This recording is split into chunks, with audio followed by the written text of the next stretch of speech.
Marcus had always been the kid who got picked last for everything.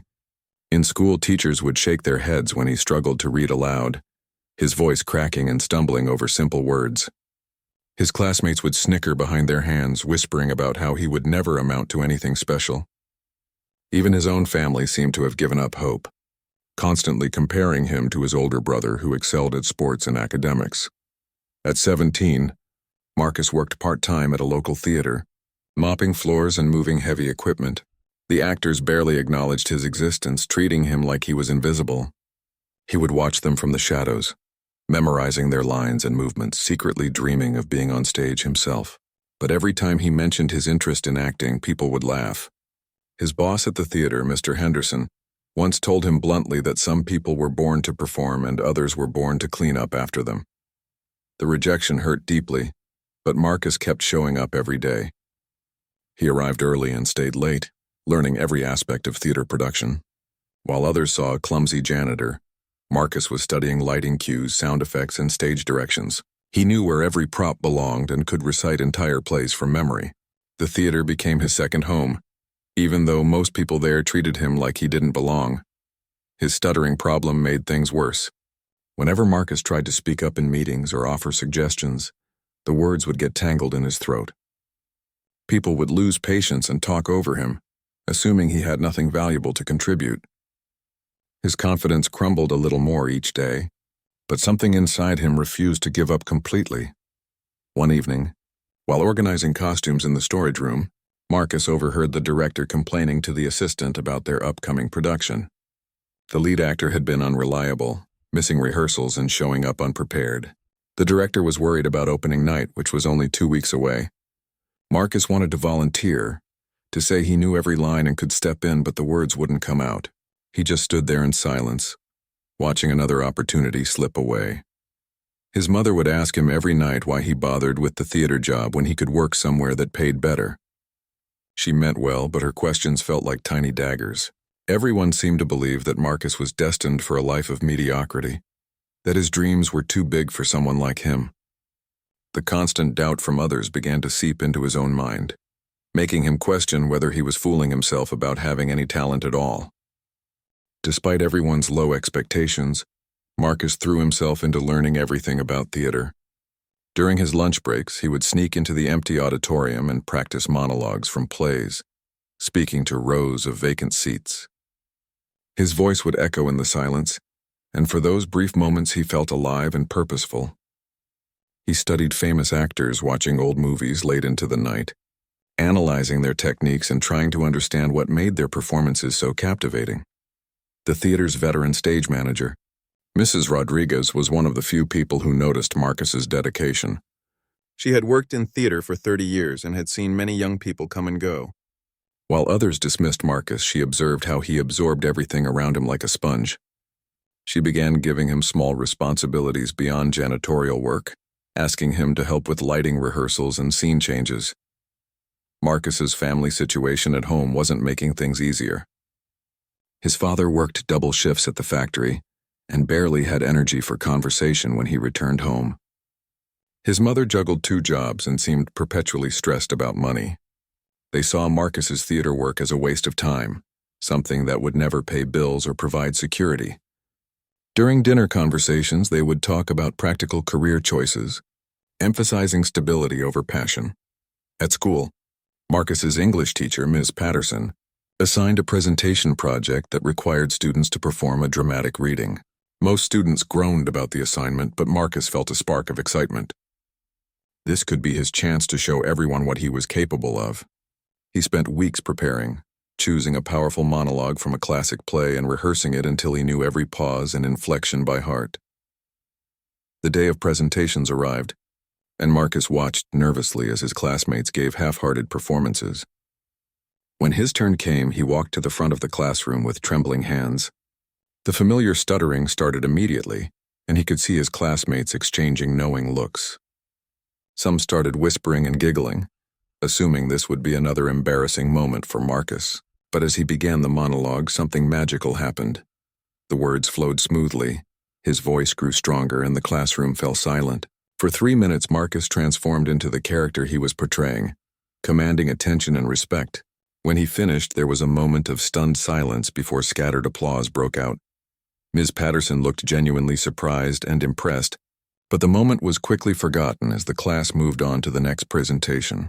Still, Marcus carried that brief success with him like a precious secret, proof that maybe he did have something special inside him after all. The success in English class gave Marcus a small boost of confidence, but it didn't change how others saw him. At the theater, he continued his routine of cleaning and organizing, while secretly rehearsing whenever he could find a quiet moment. He had memorized the entire script of the upcoming production, a drama about overcoming adversity that seemed to mirror his own life in many ways. Problems with the lead actor, David Sterling, were getting worse.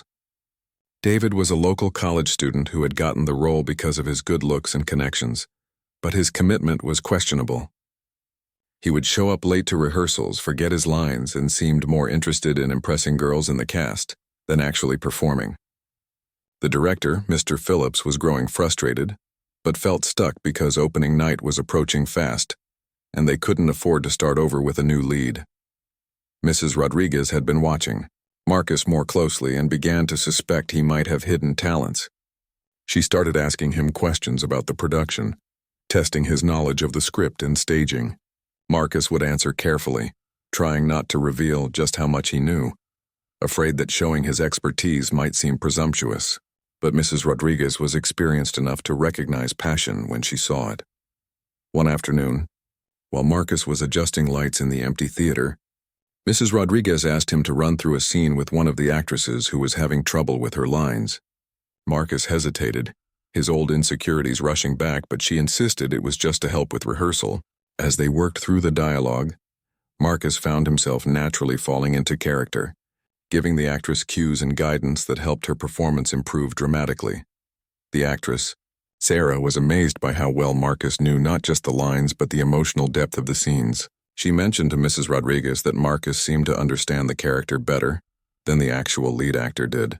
This conversation planted a seed in Mrs. Rodriguez's mind, and she began to wonder if they had been overlooking an obvious solution to their problem. Meanwhile, Marcus's confidence was slowly building through these small interactions.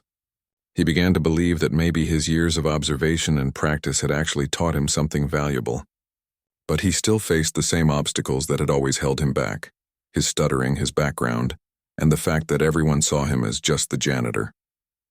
The thought of actually auditioning or putting himself forward seemed impossible, even as he dreamed about it every night.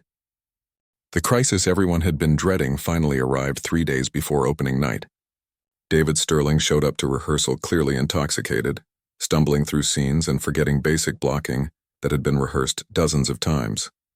When Mr. Phillips confronted him, David became defensive and stormed out of the theater, declaring that he quit. The cast and crew stood in shocked silence as the reality of the situation sank in.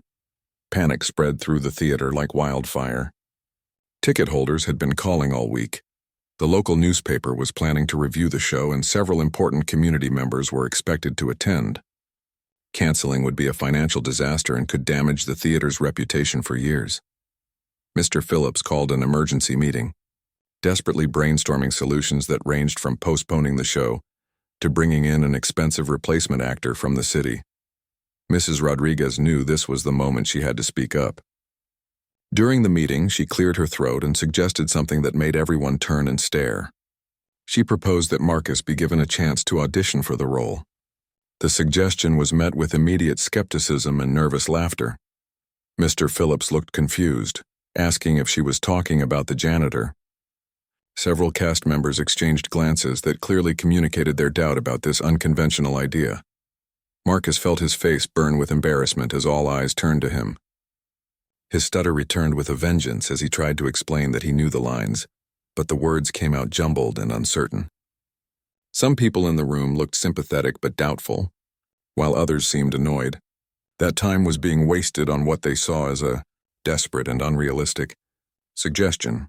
Mr. Phillips thanked Mrs. Rodriguez for her input but said they needed to focus on practical solutions. However, as the meeting continued and other options proved unworkable, the idea of giving Marcus a chance began to seem less ridiculous and more like their only hope. The cost of bringing in a professional actor was beyond their budget, and no local actors were available on such short notice. Sarah, the actress Marcus had helped during rehearsal, spoke up and supported Mrs. Rodriguez's suggestion, sharing how impressed she had been with Marcus's understanding of the material.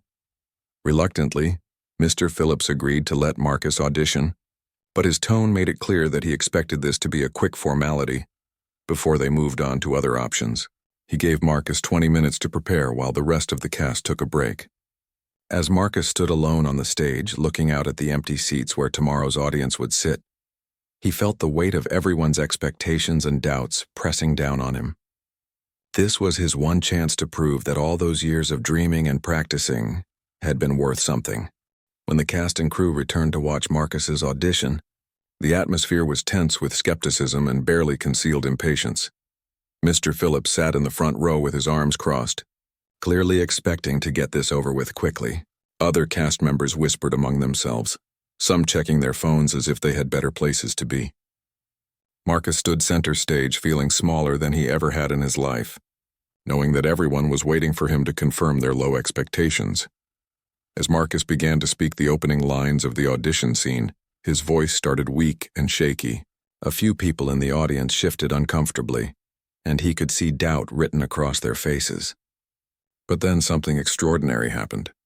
As Marcus sank deeper into the character, his own insecurities began to melt away. The years of watching, learning, and practicing took over, and his voice grew stronger with each word. The transformation was remarkable to witness. Marcus's posture changed, his movements became purposeful, and his voice carried emotion that resonated throughout the theater. He wasn't just reciting lines, he was living them, breathing life into a character that suddenly felt real and compelling. The whispering stopped, phones were put away, and everyone found themselves genuinely paying attention for the first time.